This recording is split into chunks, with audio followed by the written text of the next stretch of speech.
Hop là, salut papy. Mais dis donc, Vélu, qu'est-ce que tu fais? Du coup, je te laisse, je vais à la nuit Yawank, il y a des amis qui m'attendent. Ah oui, c'est le plus grand fest-noz du monde. Par contre, Vélu, tu vas poser ta caméra ici tout de suite. Quoi? Tu sais que je peux pas sortir sans? Tu te rappelles très bien de ce qui s'est passé la dernière fois que t'as filmé un événement où t'étais pas invité. C'est pas faux. D'ailleurs, est-ce que tu pourrais présenter à ces charmantes personnes le concept d'un fest-noz? Bah pourquoi pas d'ailleurs, est-ce que ça vous dirait? Merci, tu me dépannes la vie. Bon allez, à toutes. Voilà. Et je disais...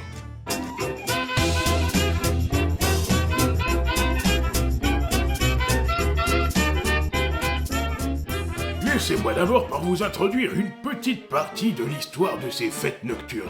Car oui, fest-noz signifie fête de la nuit en breton. C'est en 1954 à Palawen que Loïs Ropars organise un concours de Cana Discan, afin de former des couples de chanteurs susceptibles d'animer les festounoz, qu'il avait également dans l'idée de relancer. Mais les fest-noz, ça ne date pas d'avant-hier. Dès les XVIIe et XVIIIe siècles, des auteurs soulignent l'importance de la danse en Bretagne, décrite comme une véritable passion collective, notamment relatée par des ouvrages comme Brézizel et Bouette. Bouet. Je crois qu'on dit Bouette. Dans la société bretonne, avant 1930, les grands travaux agricoles étaient l'occasion de se retrouver et de festoyer, symbole d'entraide et de solidarité permettant de relâcher un petit peu la pression après des journées très harassantes.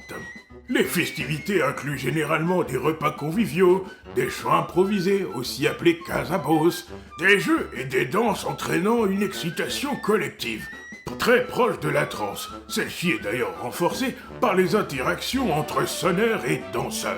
Certaines danses avaient une fonction pratique, comme battre les sols, notamment en utilisant des sabots de bois. Les fêtes religieuses, les foires, les noces étaient des occasions majeures de danser, parfois pendant plusieurs jours, mêlant tradition sociale et performance technique.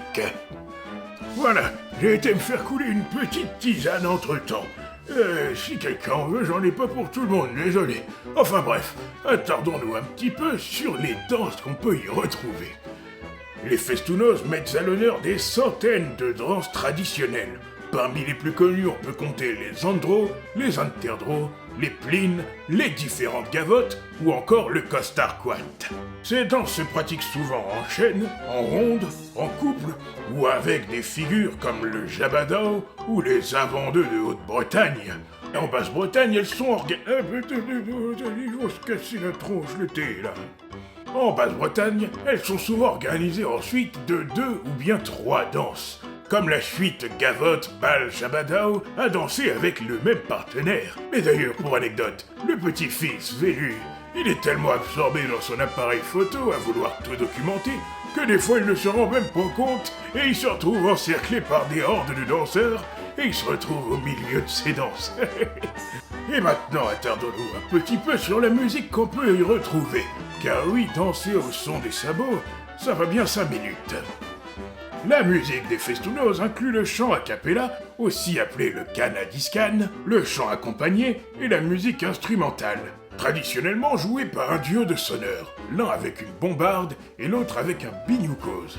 Après la Seconde Guerre mondiale, le biniou-bras ou la cornemuse écossaise s'est imposé grâce au bagadou, tandis que la clarinette bretonne, aussi appelée Tlajengol, retrouve son intérêt, accompagné de la vieille roue, de l'accordéon et du violon.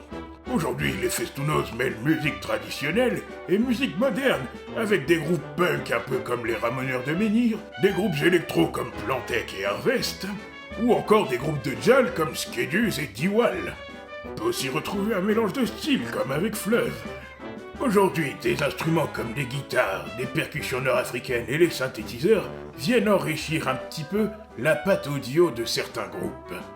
Traditionnellement pratiqué dans les cours de ferme ou sur des places publiques pendant les noces, le fest-noz aujourd'hui investit divers lieux tels que des places publiques comme à Quimper où la résistance est entièrement remaniée afin de pouvoir les accueillir.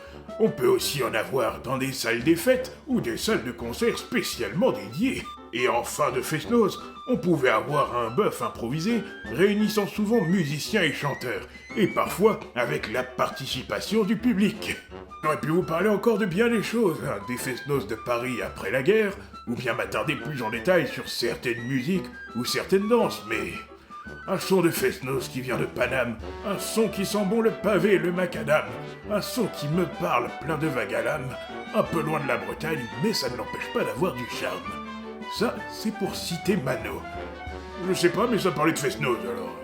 Cette vidéo vous a plu, n'hésitez pas à vous abonner, à commenter et à mettre un pouce bleu. Et si vous voulez me revoir davantage, n'hésitez pas à aller sur mon compte Instagram, Papy Lucky. J'y fais de la photo et quelquefois j'y raconte des blagues. À la prochaine tout le monde, c'était Papy Lucky.